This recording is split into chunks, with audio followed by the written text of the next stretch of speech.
New tonight, there was an educational event about healthcare in the Mid-Ohio Valley earlier tonight in Vienna.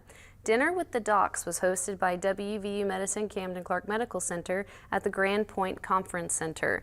The event has been going on for years. It's where doctors answer and address some of the health issues in the Mid-Ohio Valley.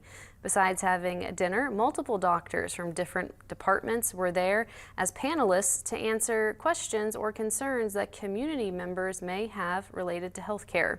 The president and CEO of WVU Medicine Camden Clark talked about the importance of this event.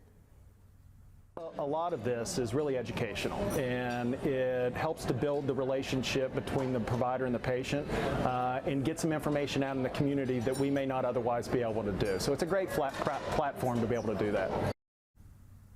According to him, it was a great turnout, and they hope to hold this event for many more years to come.